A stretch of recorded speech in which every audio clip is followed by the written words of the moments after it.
Hi mga bay, maayong udto kay alas 11 na. So magluluto pala tayo ngayon ng sitaw at saka kunting karne. So aadubuhin ko tong sitaw. So ayan, samahan niyo ako mga bay magluto ng tanghalian.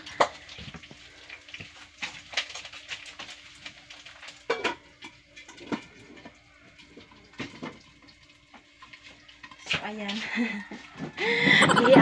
Ihaon sa nako mga bay kay nagpisik-pisik basig matalsikan tag mantika agoy perting sakita bay. So mao ni ang magisa ko karon mga bay ug lamas unya. Akong pa-brownon ang kuan ang karne tapos ibutang na nako ning sitaw mga bay, gitagaan di kog sitaw sa mo ang kapitbahay mga bay no. So butan jud na sila basta naa sila daghang kanang gulay kay piroy man na sila gatanom og gulay no. So ginatagaan jud mi.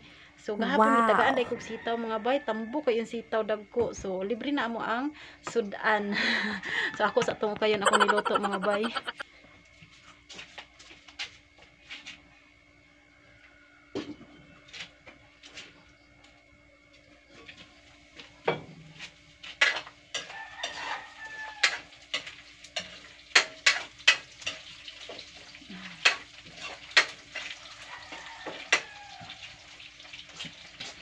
So akong ibanan og mantika mga bayang ako ang niluto. Kay daghan kaayo og kuan mantika.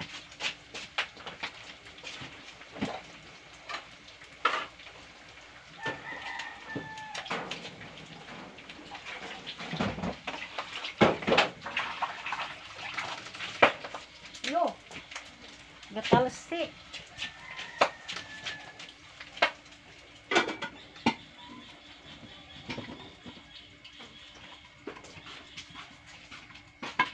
Unsa man ka doy?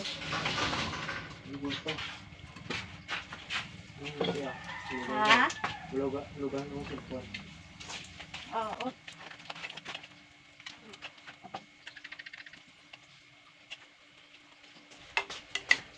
So akong gibanan og mantika mga bay kay daghan ra.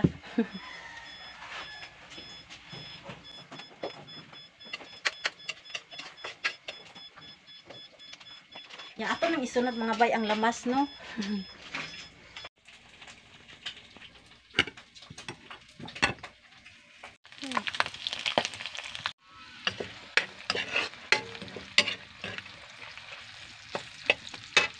So, ayan na guys. Ayan, nilagay ko na sa kawali. Nagisa ko na. Ayan yung aking sitaw. Hindi pa po luto yan. So, mikos-mikos muna natin. Ayan, tapos takpan natin para maluto. At saka mayroon po itong ilalagay ko na na okra. Ayan, hahaluan ko ng okra mga bay.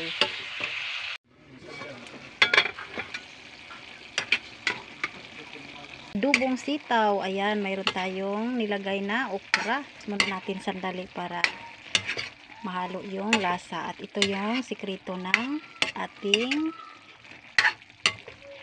pangpasarap ng niluto, mikos-mikos charis. Ayan, ihalo natin para ang lasa ay mapunta sa gulay.